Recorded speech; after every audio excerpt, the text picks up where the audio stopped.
Good evening to all of you. This is Samshad Alam and today we are going to see the topic urea cycle. दोस्तों आइए आज हम जानते हैं urea cycle के बारे में। तो देखिए यूरिया है क्या, सबसे पहले जान लेते हैं। यूरिया एक ऐसा नाइट्रोजनस वेस्ट सब्सटेंस है, यानी एक तरीके से हम कह सकते हैं एक अपशिष्ट यानी एक ऐसा नाइट्रोजनस वेस्ट कंपोनेंट है जो कि प्रोटीन मेटाबॉलिज्म के आफ्टर बनता है। प्रोटीन मेटाबॉलिज्म यानी जब हम प्रोटीन यूज़ करते हैं, प्रोटीन खाते हैं, तब उसका डाइजेशन होता है। डाइजेशन होने के बाद उसका एब्जॉर्प्शन यानी इंटेस्टाइन के माध्यम से हमारे ब्लड के इनसाइड एब्जॉर्ब हो जाता है, अवशोषित हो जाता है और फिर वो कोशिकाओं में चला जाता है।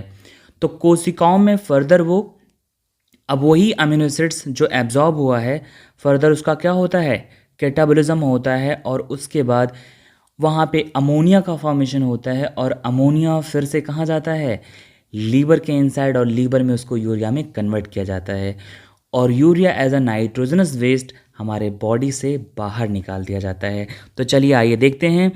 तो यूरिया क्या है, एंड प्रोडक्ट है यानी सबसे लास्ट प्रोडक्ट है प्रोटीन यानी अमीनो एसिड मेटाबॉलिज्म का।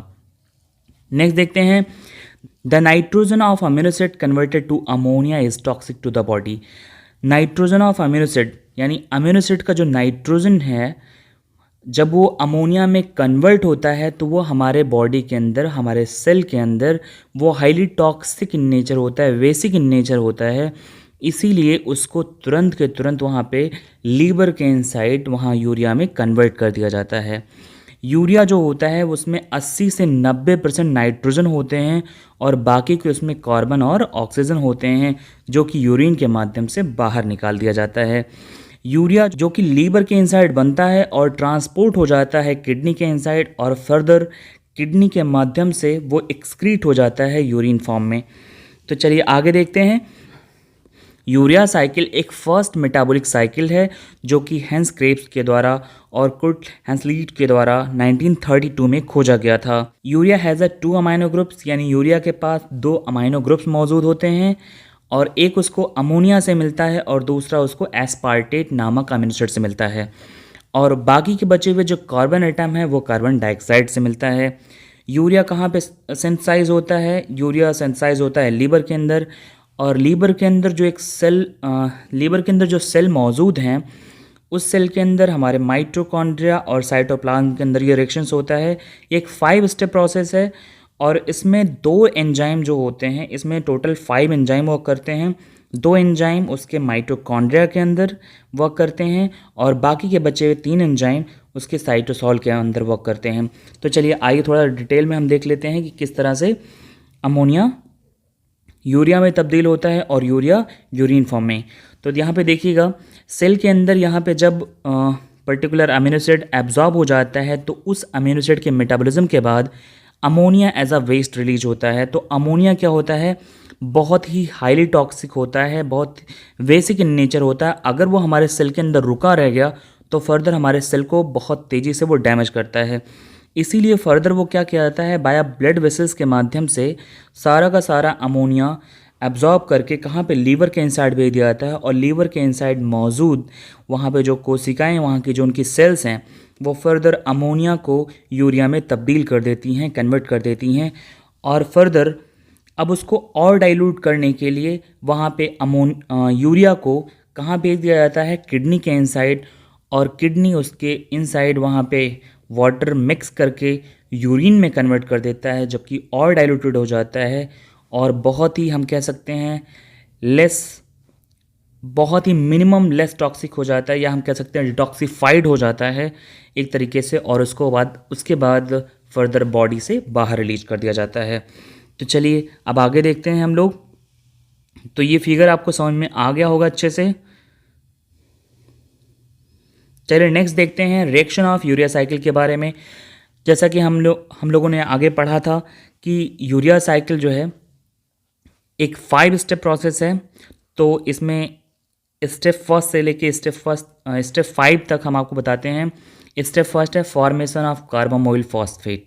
कार्बामोइल फॉस्फेट का बनना, सिट्रुलिन का बनना, आर्जिनोसक्सिनेट का बनना और फर्दर आर्जिनोसक्सिनेट का टूटना और फर्दर आर्जिनिन का टूटना, ये 5 स्टेप प्रोसेस है।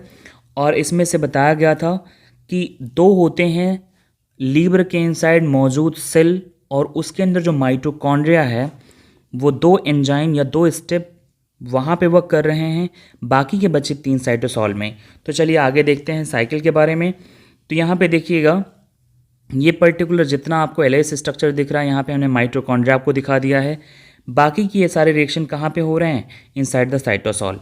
तो यहाँ पे बहुत ध्यान से आपको देखने की ज़रूरत है। तो सबसे पहले क्या होता है कि जब वो लीवर के इनसाइड आते हैं वो अमोनियम आयन, तो अमोनिया आता है, एक प्रोटॉन एक्सेप्ट करके अमोनिया में कन्वर्ट हो जाता है और प्लस CO2। तो CO2 plus ammonium ion in the presence of enzyme carbamoyl phosphate synthase, ये एंजाइम वहाँ पे एक कोफैक्टर यूज़ करता है जिसका नाम है एनेस्टिल ग्लूटामेट, और ये कोफैक्टर यूज़ करने की वजह से इसकी एक्टिविटी बढ़ जाती है।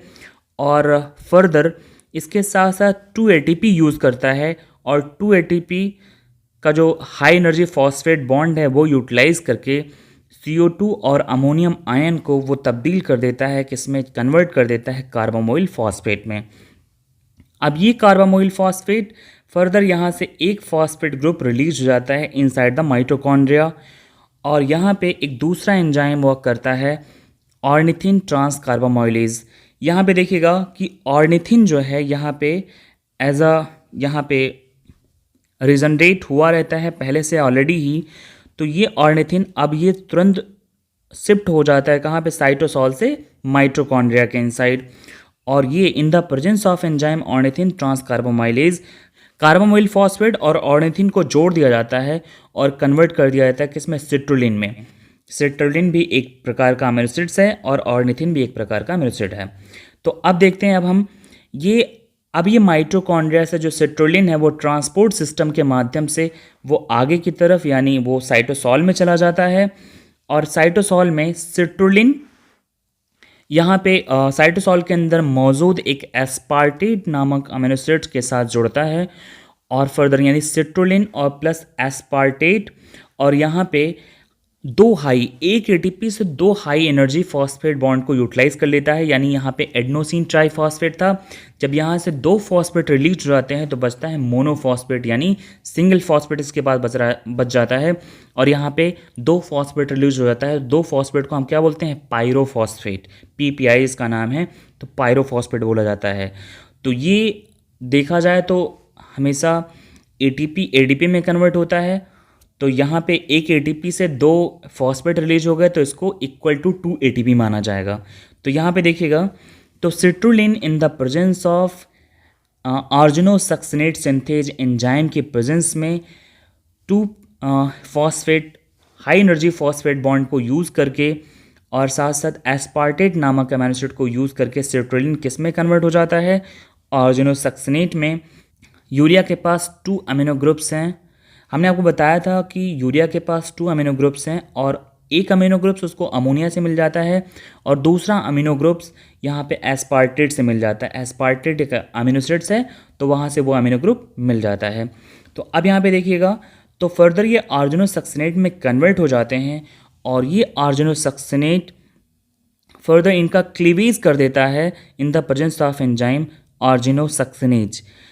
तो आर्जिनोसक्सिनेट का क्लीवेज आर्जिनोसक्सिनेज एंजाइम की वजह से होता है, और क्लीवेज के आफ्टर यहाँ पे फ्यूमेरेट और आर्जिनिन, यहाँ पे 2 कंपोनेंट बनते हैं। आर्जिनिन क्या होता है? प्रिकर्सर होता है यूरिया का, और यहाँ पे जो फ्यूमेरेट है वो फ्यूमेरेट क्या होता है? लिबरेट हो जाता है वहाँ से, यानी यूरिया साइकिल से वो हट करके वो कहाँ जुड़ जाता है? क्रेब्स साइकिल में, और क्रेब्स साइकिल में फ्यूमेरेट से मैलिट बनता है और मैलिट से फिर ऑक्सैलोएसीटेट। तो यहाँ पे देखिएगा, और इस दौरान यहाँ पे एक NADH का फॉर्मेशन होता है, वो जब क्रेब्स साइकिल से अटैच होता है। तो चलिए, अब ये लिबरेट हो चुका है फ्यूमेरेट, और फर्दर आर्जिनिन का फॉर्मेशन हो चुका है। अब ये arginine in the presence of enzyme arginase यहाँ पे एक यूरिया मॉलिक्यूल बनाता है, और ये urea molecule as a nitrogen waste है, तो उसको वहाँ पे लीवर के माध्यम से उसको बाया ब्लड के माध्यम से किडनी के अंदर भेज दिया जाता है, और फर्दर वहाँ पे आर्जिनिन से ऑर्निथिन बनता है, और ऑर्निथिन बार बार वहाँ पे रिजनरेट होने लगता है। जैसा कि हम जानते हैं यहाँ पे कि कार्बोमोइल फॉस्फेट से ये जुड़ा था, अभी फिर से यहाँ पे जुड़ेगा, फिर से वो साइकिल कॉन्टिन्यूस बनेगी। ठीक है, तो इस तरह से ये कॉन्टिन्यूस साइकिल चलती रहेगी। चलिए अब हम आगे बढ़ते हैं। तो अब हम जानते हैं एनर्जेटिक ऑफ यूरिया साइकिल के बारे में। एनर्जेटिक यानी यहाँ पे कितने एटीपी इन्वेस्ट हुए हैं और कितने एटीपी वहाँ पे बने हुए हैं। तो चलिए देखते हैं। एक रिएक्शन है यहाँ का, इसका ammonia plus CO2 plus aspartate, यानी ammonia plus CO2 plus aspartate, aspartate एक अमीनो एसिड, और प्लस ये 3 एटीपी खर्च करता है। हमने आपको बताया था कि वहाँ पे एटीपी का कंज्यूमिंग 3 एटीपी होता है, लेकिन यहाँ पे टोटल माना जाता है 4 एटीपी। कैसे?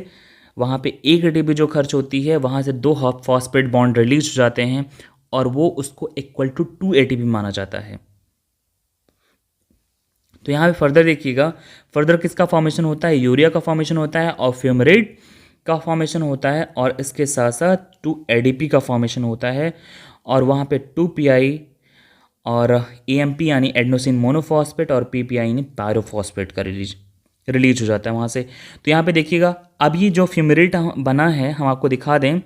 ये फ्यूमरेट जब ये क्रेब साइकिल वहाँ से लिबरेट होकर के, यानी यूरिया साइकिल से लिबरेट होकर के वहाँ से टूट करके जब वो जाता है कहाँ पे? क्रेब साइकिल के साथ अटैच हो जाता है, तो क्या बनाता है? मैलेट, और मैलेट फर्दर ऑक्सो एसिटेट में कन्वर्ट होता है। तो और इसके दौरान यहाँ पे एक एनएडीएच का फॉर्मेशन होता है जो कि वो 2.5 एटीपी के या 3 एटीपी के बराबर होता है। चलिए अब हम नेक्स्ट देखते हैं। तो टोटल यूरिया साइकिल में वो कंज्यूम करता है 4 हाई एनर्जी फॉस्फेट बॉन्ड। तो अब नेक्स्ट देखते हैं यहाँ पे टोटल जो नेट एक्सपेंड होता है यहाँ पे 4 एटीपी होता है, लेकिन अगर देखा जाए क्रेब साइकिल के दौरान वहाँ पे 2.5 एटीपी बन चुका था, तो इसमें से 4 एटीपी में से 2.5 एटीपी हम माइनस कर देते हैं, टोटल 1.5 एटीपी बचता है। तो टोटल अगर देखा जाए तो टोटल एक्सपेंड वहाँ पे कितना हो रहा है? 1.5 एटीपी यानी 1.5 एटीपी। अब नेक्स्ट देखते हैं यहाँ पे ब्लड यूरिया क्लिनिकल इंपॉर्टेंस के बारे में। तो नॉर्मल अगर देखा जाए तो ब्लड के अंदर यानी 100 ml ब्लड के अंदर वहाँ पे 10 से 40 मिलीग्राम वहाँ पे पर्टिकुलर यूरिया पाया जाता है ब्लड के अंदर पर डाल्टन के हिसाब से। और जितना ज़्यादा, नेक्स्ट पॉइंट है यहाँ पे कि जितना ज़्यादा हम प्रोटीन इंटेक करेंगे उतना ज़्यादा ब्लड में यूरिया का अमाउंट बढ़ेगा। और नेक्स्ट यहाँ पे देखेंगे कि 15 से 30 ग्राम यूरिया हम लोग पर डे लीच करते हैं, पर डे एक्सक्रीट करते हैं, जिसमें से लगभग 7 से लेकर के 15 ग्राम तक नाइट्रोजन मौजूद होता है। तो आपको ये वीडियो कैसी लगी ज़रूर बताइएगा। अगर कोई क्वेश्चन इससे रिलेटेड हो तो आप ज़रूर पूछिएगा। Thank you so much, bye bye.